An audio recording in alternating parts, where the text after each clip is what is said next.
How's it going, y'all? Jack Mycologist here, back with another video. Today I'm going to be showing you how to make a DIY incubator. You'll be able to use this for your agar cultures, your liquid cultures, as well as your jars. Let's get ready. The first thing we'll need to get is a cooler. I went ahead to Walmart and grabbed a 48-quart Igloo Cooler for about $30. The next item you'll need is a heating mat, as well as a temperature probe that can plug into the heating mat. I got this bundle deal off of Amazon for about 28 bucks if I recall. A roll of duct tape, a drill and drill bit size of your choosing. You're also going to need some spray foam. You could also use silicone as well as polyfill, some wire cutters, and some heat shrink tubing. Now that we have all of our supplies, let's go ahead and get started with assembling the incubator. So for our first step, we're going to need a drill and drill bit. The size of drill bit that I'm choosing is slightly larger than the diameter of the cord for the heat mat here, as you can see. You'll see in a later step why we need a drill bit that is slightly bigger than the cord. So first I am going to dry fit the heat mat inside of the cooler to get a general idea of where the power cord is in regards to the height. So I can drill a hole inside here where that power cord can be fished through. So it's about 3 inches from the top here on the outside. So we're going to go ahead and drill a hole right about where that power cord should be. Oh, yeah.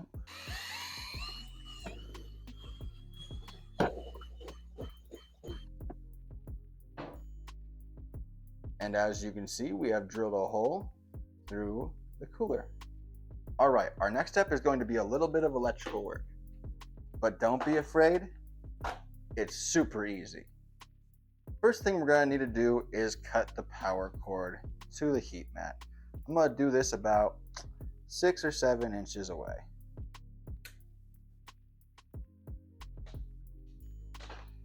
Make sure to keep both ends, the heat mat part as well as the power cord. So now that we've cut the power cord to the heat mat, we're going to split the ends here and get our 2 individual wires. Make sure to keep track of which wire is which when you cut it, so you can see these were all together like this. I cut it and separate them, and I don't want to get these two mixed up of upside down of this one goes over to the left, this one goes to the right. A very easy way to keep track of this though, super easy. Don't get overwhelmed, it's super easy, don't overthink it. You'll see on the power cord, there's a bunch of text, numbers, indicators, whatnot. You'll see on the other side, smooth. We can use this to our advantage. You'll see on this other side, the text side is up, so we can use that to indicate these two go this way. If it were smooth side up and text this side, we know these two are mismatched. So keep that in mind when you are doing this step. Next, you're going to want to grab that heat mat, toss it back in your cooler, and fish that power line through that hole you drilled through the side. Just about. All right, doesn't have to be perfect. We're just gonna get a dry fit right now. All right, so now that our power cord is peeking through the side, we're going to splice these two back together. What did we talk about with the cable? The wording on the bottom. So we're gonna line up the wording, text as far as the sides go. I'm gonna do that as well on the other side.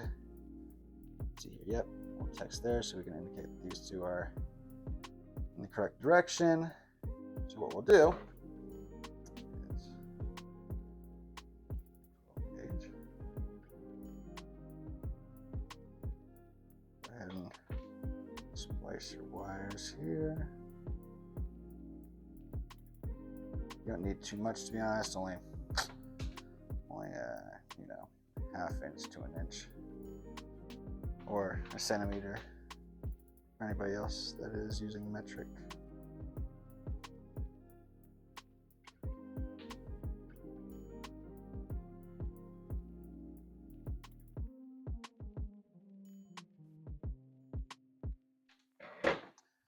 Now, if you don't have a wire splicer, that is okay.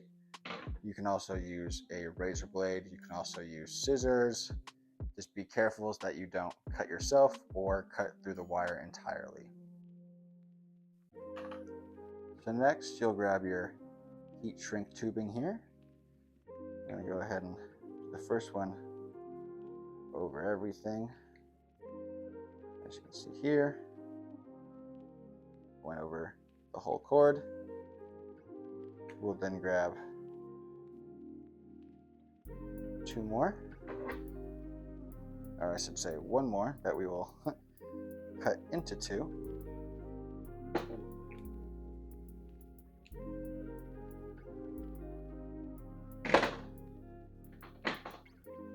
Alright, then go ahead and fish this over.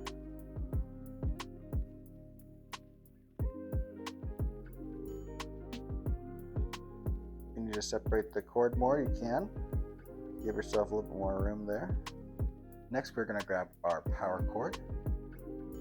And we're going to go ahead and make sure that we're on the right side here.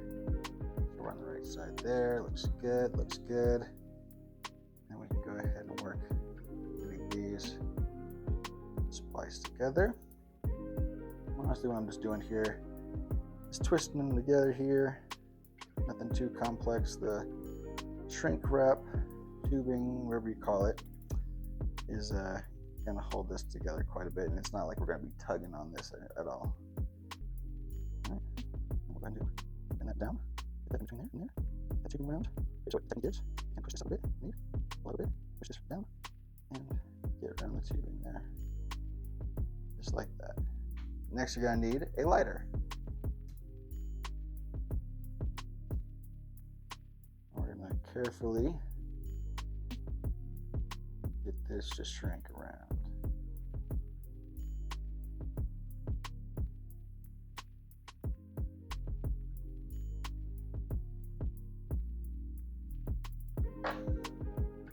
Alright, we can see that the tubing has shrunk around the wires.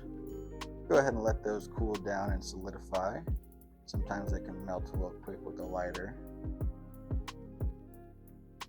Alright, go ahead and get your larger shrink wrap tubing. Just leave it over the 2 of them and give that a final douse to the heat.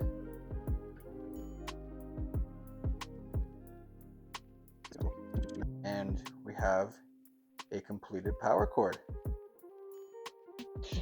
And now is a fixture of the cooler. There's no getting this through there. Our next step is going to be taping this heat mat inside of the cooler.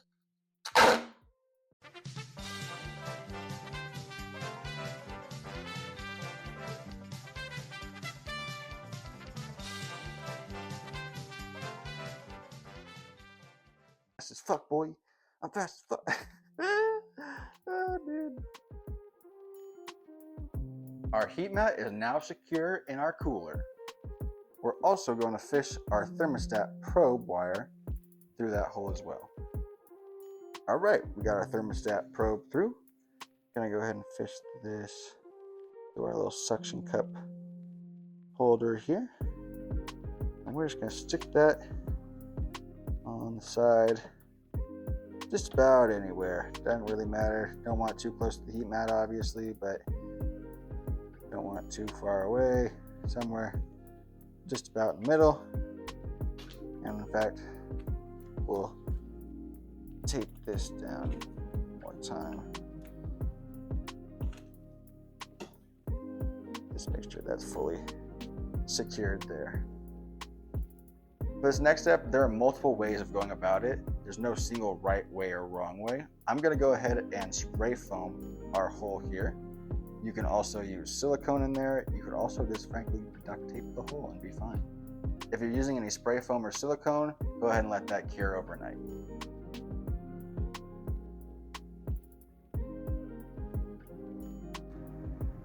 The final step is going to be attaching your thermostat to your cooler. I just did this with some duct tape on both sides. Pretty secure. And with that final step completed, you now have yourself your very own incubator. Thanks for tuning in, guys. Make sure to check out the other videos on the channel and stay tuned for more videos like this. Thanks.